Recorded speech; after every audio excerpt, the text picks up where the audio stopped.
Berarti ibu-ibu jaga perasaan orang, jaga harga diri orang, jangan permalukan orang meskipun ibu tahu ada aib dalam dirinya.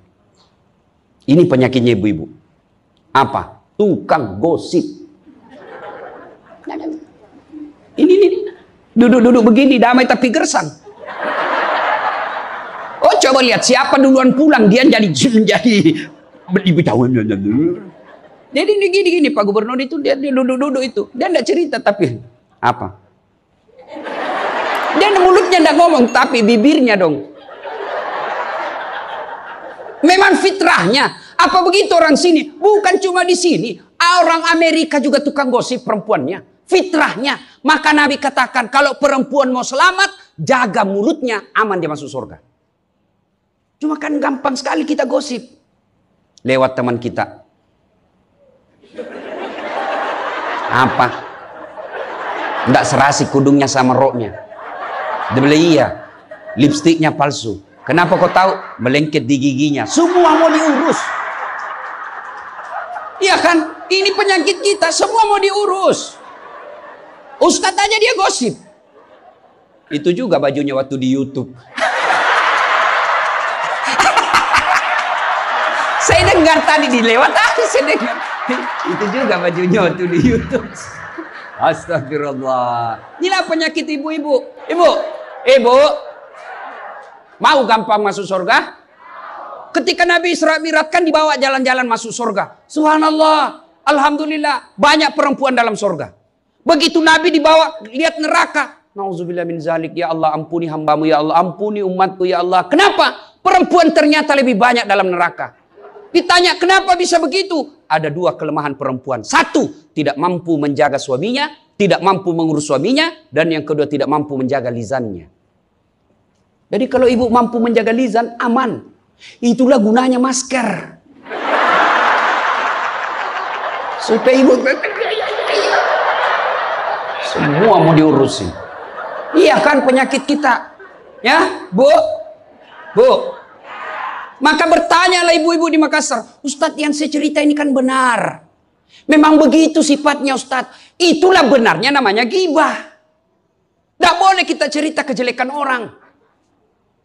Kalau dia salah yang ibu cerita namanya fitnah. Tidak ada jalan. Ayuhibbu ahadukum kata Allah. Sukakah kamu memakan bangkai sesamamu manusia? Maka berhenti cerita kejelekan orang. Jadi gimana solusinya Ustaz? Ketika datang orang cerita. Bu katanya.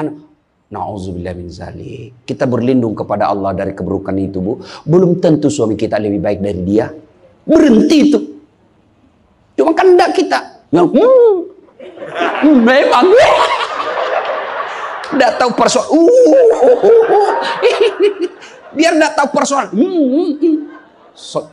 Ikut campur. Ibu kalau suka ikut campur bikin urusannya ibu, nanti takdirnya seperti tauge. Tahu tauge? Tahu tauge? Coba lihat tauge bu. Kita bikin soto Banjar, ada. Pecel, sayur, lemper, ada. Ada tuh kalau di Makassar ada lemper. Ayo, maka karena dia selalu ikut campur, Allah takdirkan semua tauge bengkok. Dan ada lurus toh? Maka kalau ada ibu-ibu majelis begini kumpul, teriaki saja pagi-pagi toge nih ya.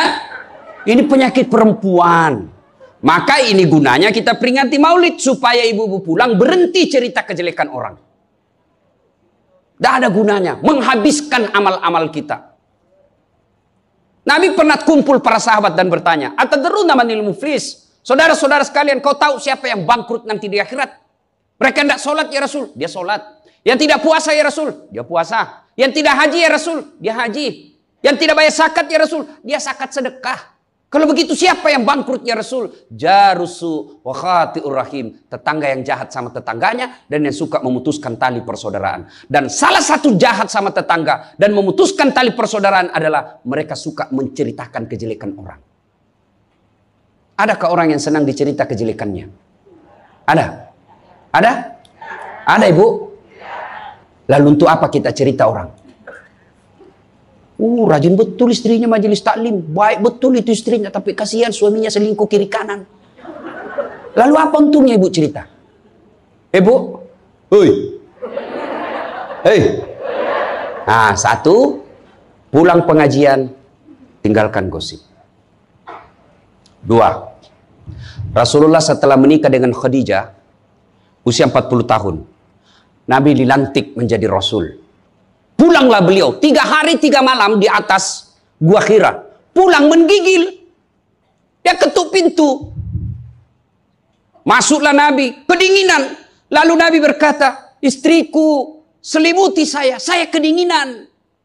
Kira-kira kalau ibu-ibu, apa jawaban ibu? 3 hari 3 malam suami tidak ada kabar. Di WhatsApp tidak dibaca. Di telepon di reject. Tiba-tiba datang kedinginan, Bu. Selimuti saya, Bu. Apa jawaban ibu? Apa ibu selimuti? Enggak, diinterogasinya suaminya. Mana HP-mu? Dari mana kau ini kedinginan? Iya toh?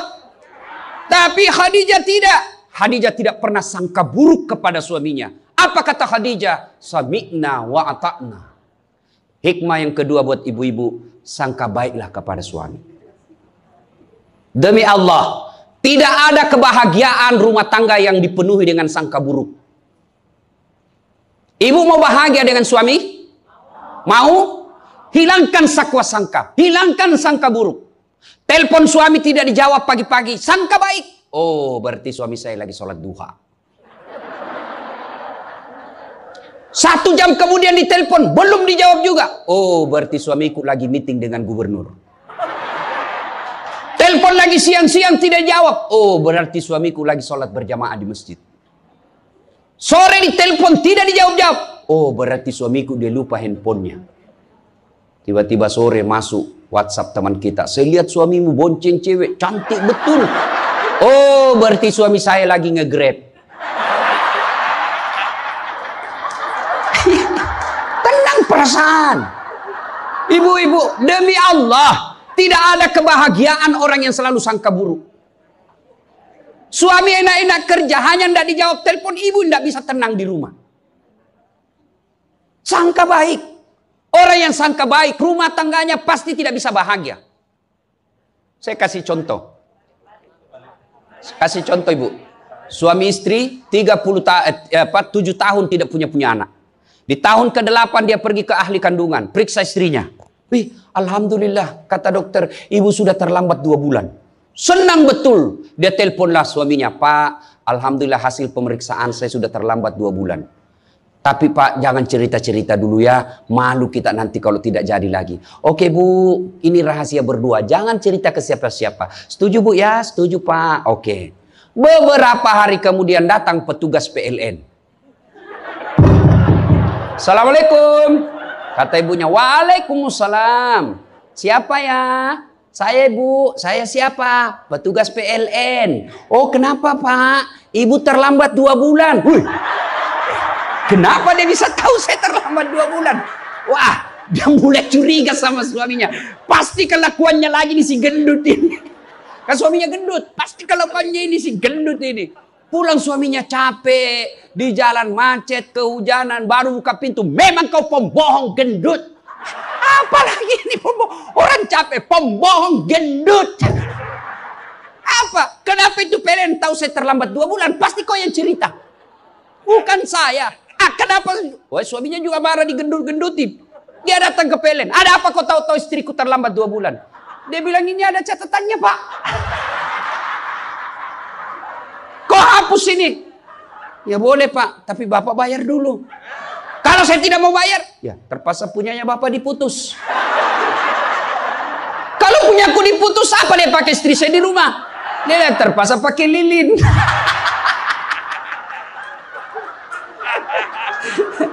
Inilah bahayanya sangka buruk. Bu. Halo Ibu. Bu. Salatullah salamullah ala toha rasulillah Salatullah salamullah ala Yasin Habibillah. Oleh-oleh kedua pulang maulid, hilangkan sangka buruk. Tidak ada kebahagiaan orang sangka buruk. Begitu juga kepada pimpinan kita. Kok saya dimutasi? Sangka baik. Saya tadinya kok kepala dinas menjadi staf ahli. Berarti Bapak dianggap ahli. Ini staf ahli kan enak. Ahli yang tidak ada stafnya. Sangka baik. Oh, berarti Pak Gubernur merasa saya perlu istirahat, banyak berpikir. Sangka baik. Jangan pernah sangka buruk. Tidak ada kebahagiaan orang yang sangka buruk. Sangka baik.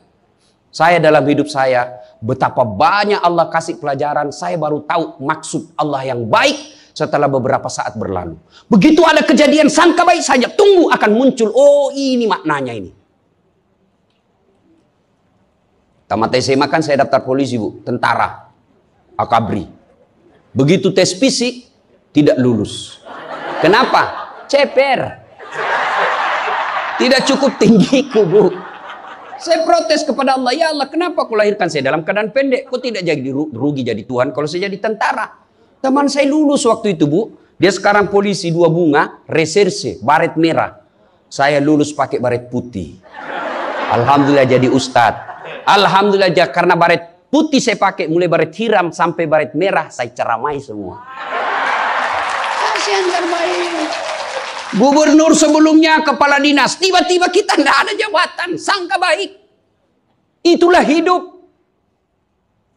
Jangan pernah sangka buruk. Begitu juga kepada suami, sangka baik. Tidak ada ketentraman bagi rumah tangga yang selalu disertai sangka buruk. Dan ibu enaknya jadi istri karena ibu tidak tanggung dosanya suami. Saya bilang sama istri saya, mama nyecek. Kan ibu-ibu sekarang suka sekali periksa handphone. Untuk apa periksa handphonenya suami Bu? Coba jelaskan saya, untuk apa? Ayo yang suka periksa handphonenya suami ini. Untuk apa Ibu? Setelah tahu Ibu mau apa? Ternyata besok-besok ada masalah yang tidak menyenangkan hatimu, apa yang kamu lakukan? Mau diceraikan, saya ceraikan kamu. Daripada kau menderita mendampingi saya, sudah, kita selesaikan baik-baik. Dan kau tidak mungkin. Ku ceraikan kau pagi, sore saya sudah dapat. Nah sekarang apa maumu? Sakit hati aja. Ayah. Dan hebatnya perempuan Islam, kalian tidak menanggung dosanya suami. Kalian tidak akan menanggung dosa suami. Ya, beda kalau laki-laki. Kalau laki-laki, dosa istri kita tanggung. Kalau suami menanggung dosa istri. Istri tidak pakai jilbab, istri tidak sholat, istri tidak puasa, istri tukang gosip, suka keluyuran. Suaminya ditanggung dosanya nanti. Ku ampusakum wa ahlikum nar. Beda istri. Suami pezina, suami koruptor, suami narkoba, suami penjudi, suami tukang tipu. Ibu tidak tanggung dosanya suami. Itulah enaknya jadi perempuan Islam. Bahkan kalau dia sholat, dia puasa Ramadan, dia jaga harga dirinya, dia patuhi suaminya, kata Nabi, tadahulul jannati bisalam. Silahkan ibu mau masuk pintu surga mana saja. Makanya sangka baik saja, tidak usah sangka buruk. Ada ibu-ibu curhat sama saya tengah malam, Ustaz. Mohon solusinya Ustaz. Saya sudah tidak tahan. Kenapa ibu? Dia bilang saya sudah tidak tahan. Saya minta solusinya Ustaz. Saya sudah tidak tahan. Memang kenapa? Saya ini sudah 21 tahun menikah Ustaz. Tidak tahan. Saya bilang dalam hati. 21 tahun tidak tahan. Inilah kadang-kala ibu-ibu kalau ngomong tidak masuk di akal. Ya memang Allah fitrahkan itu manusia. Laki-laki itu lebih banyak akalnya. Perempuan lebih banyak perasaannya. Maka kalau perempuan ngomel, dengar saja Pak. Tidak usah dijelaskan apa dia mau. Dengar aja. Karena memang dia cuma mau didengar. Oh, dengar aja. Oh, ya, dengar aja, dengar. Tapi tidak tahan saya Ustadz. Ya tidur. Rumus menghadapi perempuan itu, ilmu paling efektif, sabar. Tidak ada sudah kalah itu ilmu sabar. Diam, tidak usah dijelaskan. Biar dijelaskan tidak masuk di akalnya. Apalagi kalau dia sudah bilang pokoknya, sudah Pak, lebih diam aja. Pokok, sudahlah. Dijelaskan satu, muncul pertanyaan dua. Dijelaskan tuntas yang 2, muncul lagi pertanyaan 3. Sudah tuntas semuanya, dia ungkap lagi yang 5 tahun yang lalu. Itulah perempuan. Iya ibu toh? Maka dengarkan saja. Ada saatnya nanti dia bilang, baru dia sadar itu. Iya sebenarnya itu saya emosi aja itu hari Pak. Begitulah perempuan. Dihadapinya jangan emosi. Saya sudah tidak tahan Ustaz. Kenapa? Sudah 21 tahun. Udah cocok saya Ustaz. Saya bilang ibu tahu enggak baut? Tahu Ustaz. Apa pasangannya baut ibu? Mur. Sama enggak? Sama modelnya? Sama bentuknya? Beda. Justru perbedaannya yang membuat dia kokoh.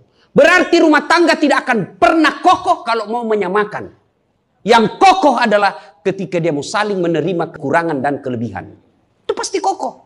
Mana mau cocok jenis kelamin aja kita tidak sama. Iya. Pendidikan aja kita pasti beda. Latar belakang budaya kita pasti beda. Maka yang membedakan itulah kalau kita kelola dengan baik dalam rumah tangga. Dengan faktor utamanya sangka baik. Insya Allah bahagia rumah tangga. Ya, sangka baik. Tuh Khadijah tidak pernah sangka buruk sama suaminya. Khadijah ketika beliau sakaratil maut. Usia 65. Beliau sakit. Dan baju yang beliau pakai sudah 8 kali tambal. Tahu tambal ibu? Itu tambal ke-8-nya 1 sampai 7. Nabi masih menambalnya pakai apa? Masih pakai kain. Di tambalan ke-8 beliau pakai pelepah daun kurma. Kenapa? Habis kainnya Nabi. Padahal sebelum nikah beliau orang kaya. Lalu beliau panggil anaknya, Fatimah ta'al. Fatimah ke sini dulu nak. Kenapa bunda?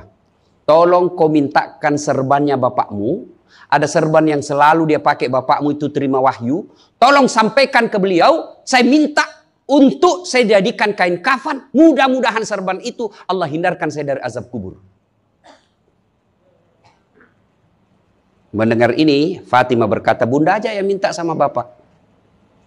Dengar jawaban Khadijah. Saya malu minta sama bapakmu nak. Habis hartanya untuk bantu Rasulullah, minta serban, malu. Kira-kira masih ada istri sini malu minta sama suaminya?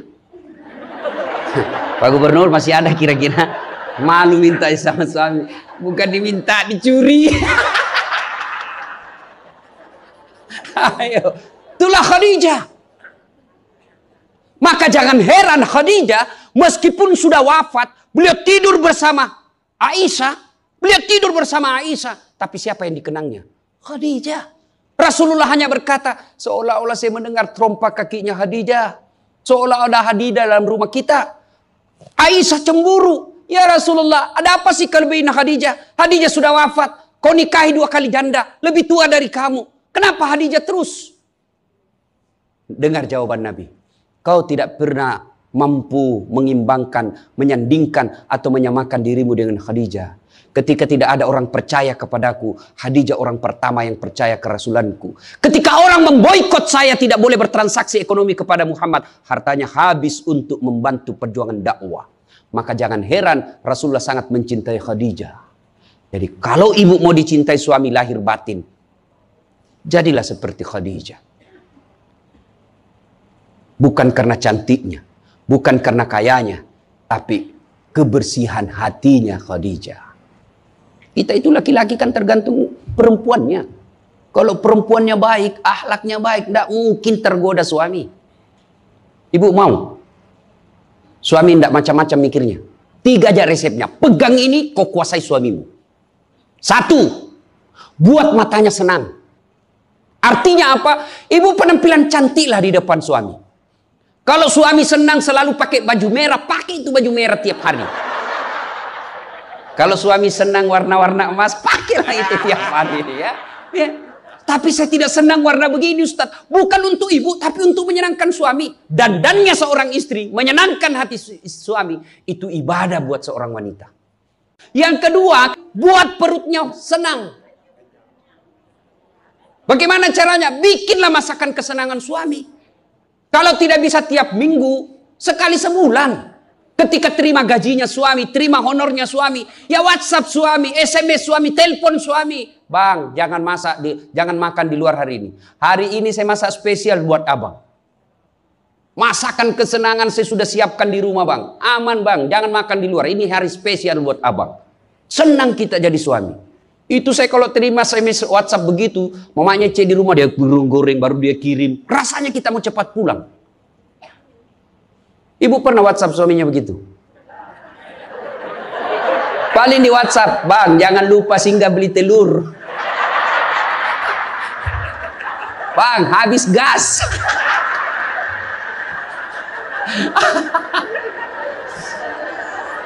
Kok tahu Ustaz? Ya saya rasakan juga. Pernah suatu kali Pak Gubernur pulang, saya ceramah takziah malam-malam di Makassar.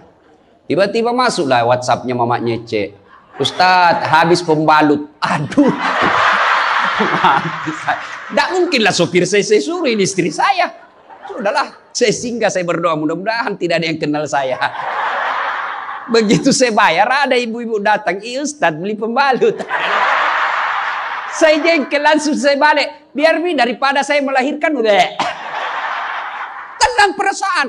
Mungkin ego kita ini buat kita juga laki-laki. Ya, kadang-kala ego naik. Masa saya eselon? Masa saya kepala dinas? Masa singgah beli pembalut? Jangan lihat eselonnya. Pakai ilmunya Umar bin Khattab. Umar bin Khattab. Ada sahabat yang selalu mau datang, mau laporkan istrinya. Kenapa? Istrinya suka ngomel. Maka dia berharap Umar panggil istrinya supaya dinasehatin.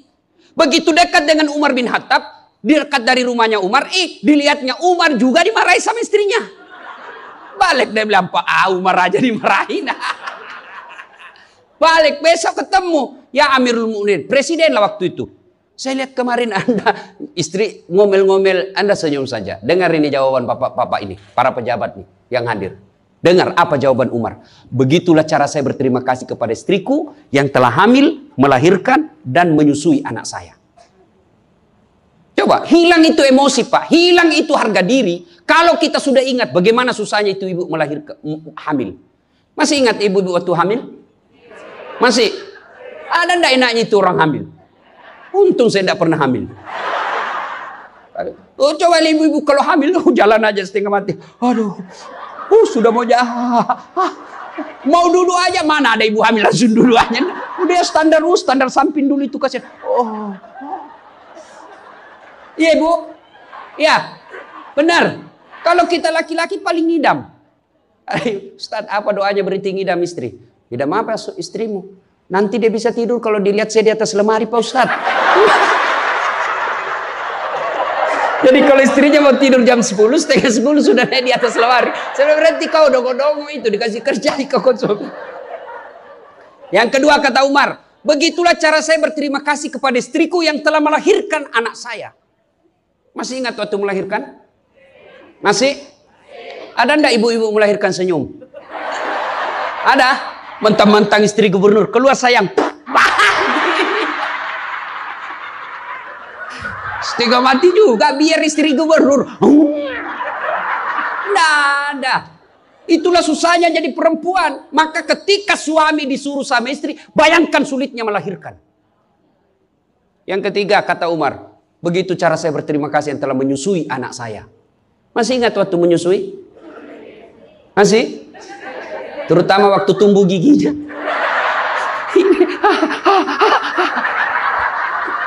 Masih ingat tak?